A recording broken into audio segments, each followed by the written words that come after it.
Thank you. So this is a joint work with Peter Bucci from Budapest, Zuzanna Liptak from Verona, and Frank Rasky from Victoria and Joe Savada from Guelph. And actually, these are two groups of authors because the subject of the talk is a marriage between two topics. So the first topic is prefix normal words. The second topic is bubble languages. And then I want to present how they marriage and the main result, which is the generation algorithm for prefix normal words, and a series of consequences of this marriage, like enumeration results, testing algorithms, experimental results, new insights, and. So let's start with prefix normal words.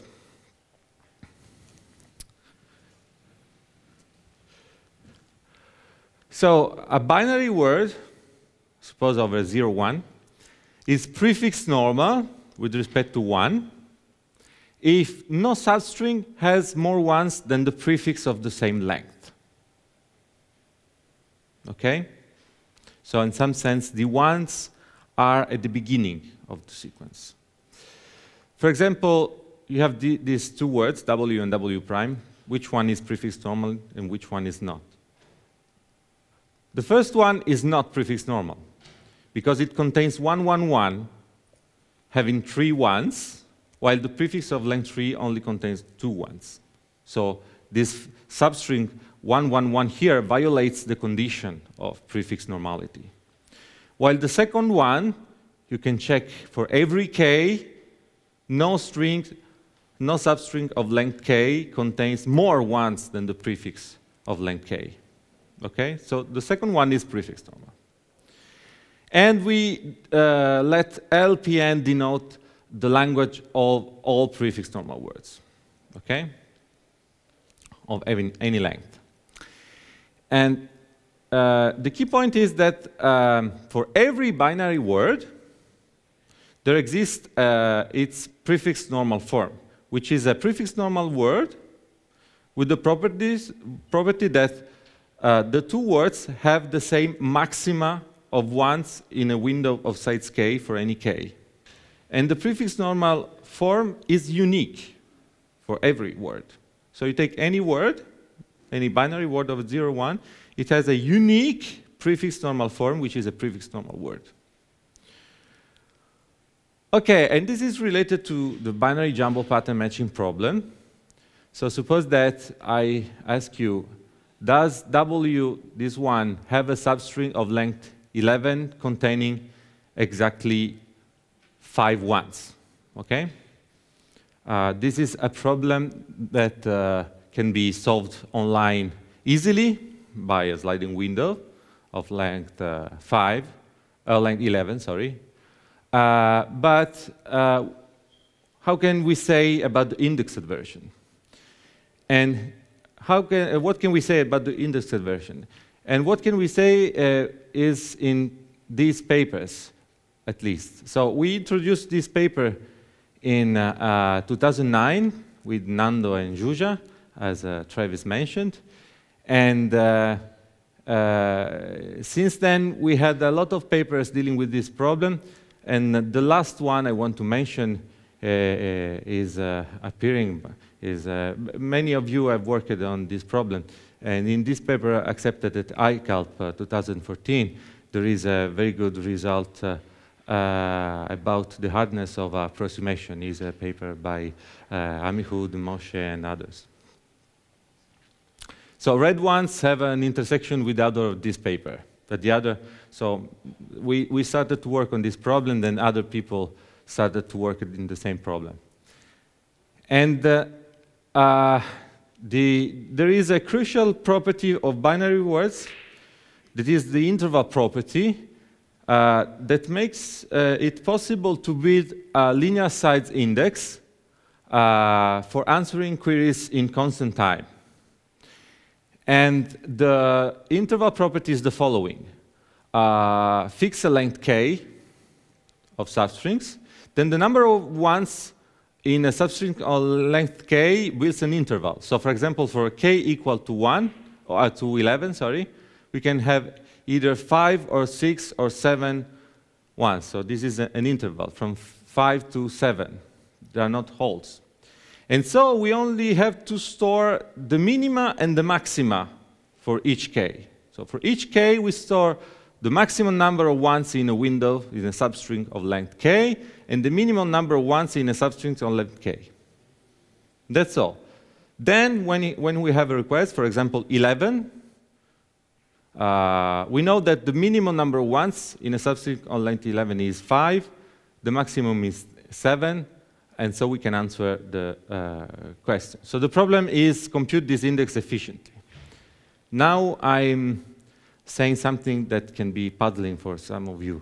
This holds for any alphabet, indeed. All the stuff written in this slide holds for any alphabet. The problem is that for one letter, this builds an interval. But in the jumble pattern matching problem, the query is a Parik vector, not only one component of the Parik vector. So if you draw your word in this way, 1, up, right, 0, bottom, right, then you get this picture, and the two blue lines are the prefix normal forms. The prefix normal form with respect to 1, and the prefix normal form with respect to 0, which is defined analogously. And this region is connected by the interval lemma, and this is the region of the Parik vectors of the string. So vertical lines are fixed length substrings, here for length 4 and 11. And for example, for our original question, exactly 5 ones, we get a point that is within this region, so the answer is yes. And in fact, we can compute that the minimum is 5, the maximum is 7, and since 5 is between 5 and 7, the answer is yes. So that's first computation of prefix normal forms. Yes, first solution to binary jumble pattern matching. The second topic is bubble languages. This is a topic the Canadian authors have been working on in the last 3 or 4 years. The definition is the following. A language of 0, 1 is bubble if, for any word in the language, swapping the first occurrence of 0, 1 into 1, 0, if any, results in another word in the language. For example, this is a bubble language. Since take any word, like this one, okay, this one there is no 0, 1, so okay. But if you take this one, there is an occurrence of 0, 1. And it is the first one, because it's the only one. If you swap it into 1, 0, you get 1, 1, 0, 0. And 1, 1, 0, 0 is in the language, okay? The second example is not a bubble language, because if you swap this 0, 1, you get 1, 1, 0, 0, which is not in the language. Okay? So, of course, the marriage is possible because of the theorem that language of prefix normal words is a bubble language. And there is this fantastic construction that we didn't know before for building a fixed density subset of the set of all binary words. So suppose we have to build all the binary words of length n containing exactly d ones. Okay? We build this tree. This tree is, every node starts with 1 to the something, s, 0 to the something, t, and then a suffix, gamma. And the children of this node are the words of the form 1 to the s minus 1, 0 to the I, 1, 0 to the t minus y, minus I, gamma. So gamma is fixed. Gamma is called the fixed suffix. And everything depends on the first two blocks only. so on this length S and T. Let's have a closer look. So suppose, take for example this node, okay? So this S is 2, T is 3, okay? Then who are the children of this node? We move this one to the right by 1 position, 2 position, 3 position, okay? These are the children of this node.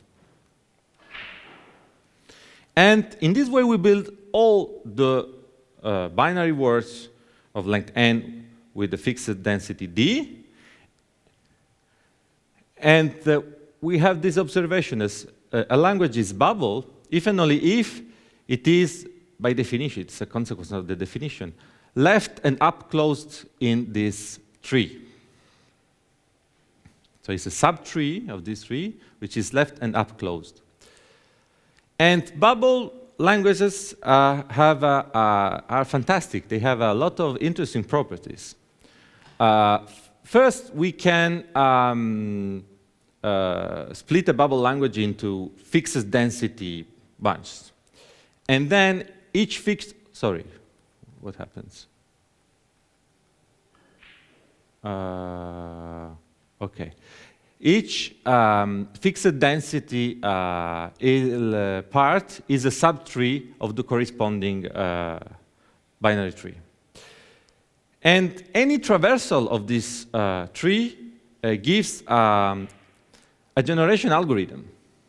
In particular, a post-order traversal of this tree gives a so-called cool-X order and yields a gray code for the language.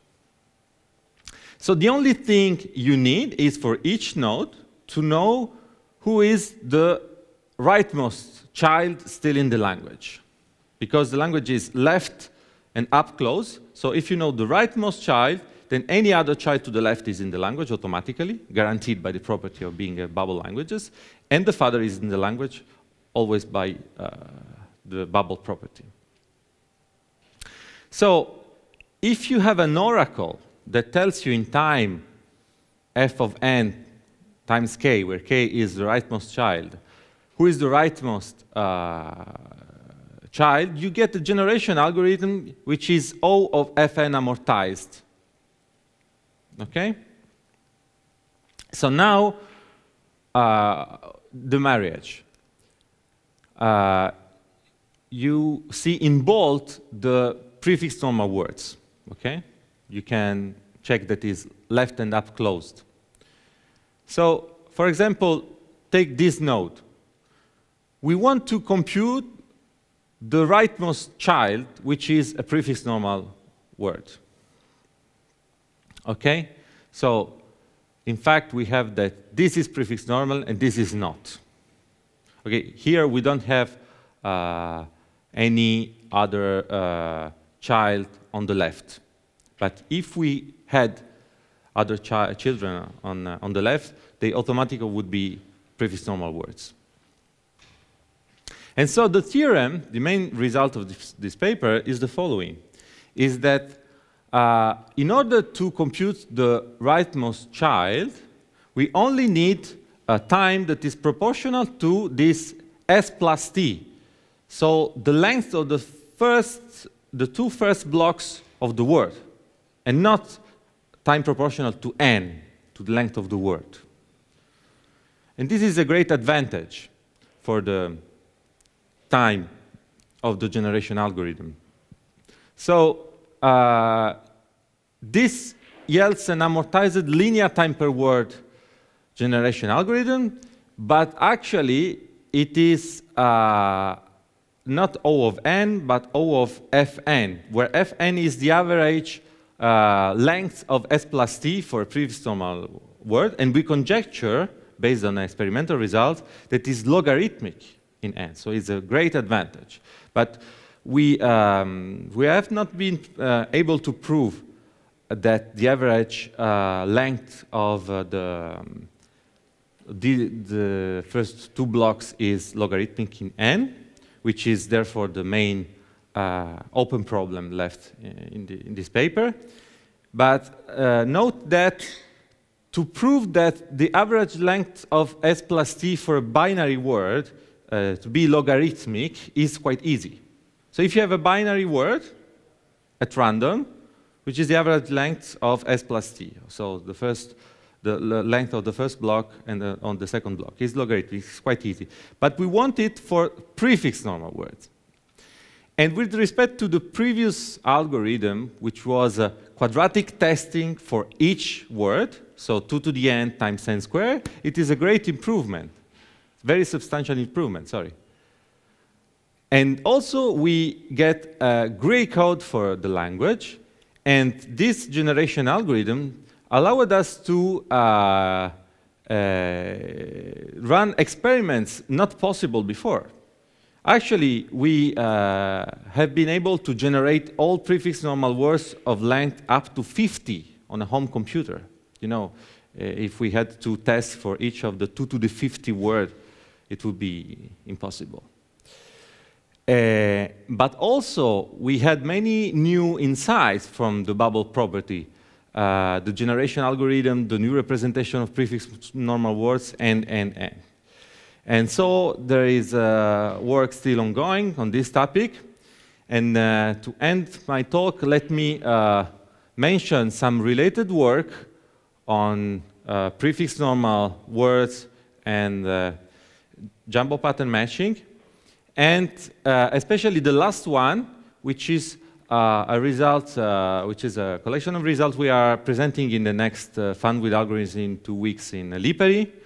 And part of these results were possible thanks to this new point of view of prefix normal words that come from the generation algorithm. And I'm done. Thank you. So, questions?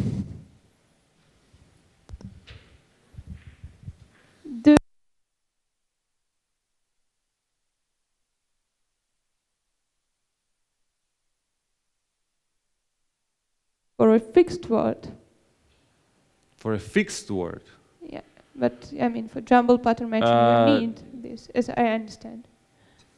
Now, okay, forget what we need, because we need several things, but one of them is to understand the combinatorics behind these prefix normal words.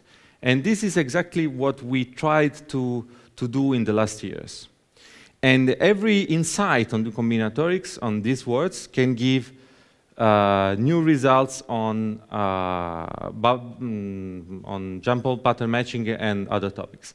But of course, this algorithm can be adapted to test more efficiently than before if a word is prefix normal. And so also to compute prefix normal forms in some sense. But there is some recent results I mentioned before about the hardness of this problem. So more questions? What remains when you enlarge the alphabet on the larger alphabet? Okay, so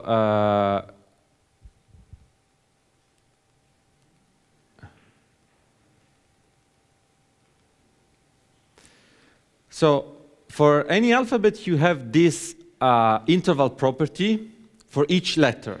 So you know that each letter builds an interval. If you have your alphabet, for example, ABC, and your substring length is 11, you have the minimum number of C in substring of length 11, the maximum number of C in substring of length 11, and this builds an interval. Any value is present. But you cannot have the control on the other components, on the other letters, the number of the other letters, on the other components of the Pareto vector. So you cannot have, if you imagine this region in a three-dimensional space, for example, for 3 letters, it's no more connected. You have holes. And this is the main problem.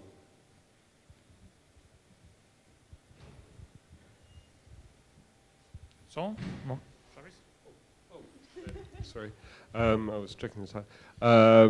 Yeah, what you said about the in a random string, Yes. that that you expect the blocks of ones and zeros to be logarithmic. However, yeah. So, but then, yeah, you said that, as you said, in prefix normal words, you sort of expect the ones to be at the beginning. I was actually kind of surprised that you could get away with just 3 ones in your example, like the 1, 1, 1, and then you, and so you expect more ones at the beginning, and. Yeah, and also, so the random thing, you also had the note that the prefix normal words grow much more slowly than 2 to the n. Mm-hmm. So, do you have a feel for sort of how you approach showing that these are still small blocks? Okay, so if the first run of ones is longer than half the word is automatically prefix normal. Okay? But if the first run is shorter, then you still have a lot of prefix normal words begin with that run. The picture, unfortunately, is too small, but if you generate prefix normal words of length, of greater length, you see that there is this phenomenon of penetration in the tree. Okay? And so the average length of S plus T depends on the first run of ones, but also on the first run of zeros. Okay, but experiments suggest that it's still logarithmic on average on the prefix normal words, but we couldn't prove it. Maybe it's false. So, more questions? How quickly can you check whether a word is prefix normal? So if I give you a word... To check whether a word is prefix normal is quite hard. The best known algorithm is n square over log n over log square, n square over log square n. But from this approach, from this theorem, we have another testing algorithm which comes. And each, in some sense, it's not more efficient, but maybe it's more easy, and maybe could lead to a more efficient algorithm. But I repeat, there is a result on the hardness, so we know that we cannot go below. Okay, so thank you.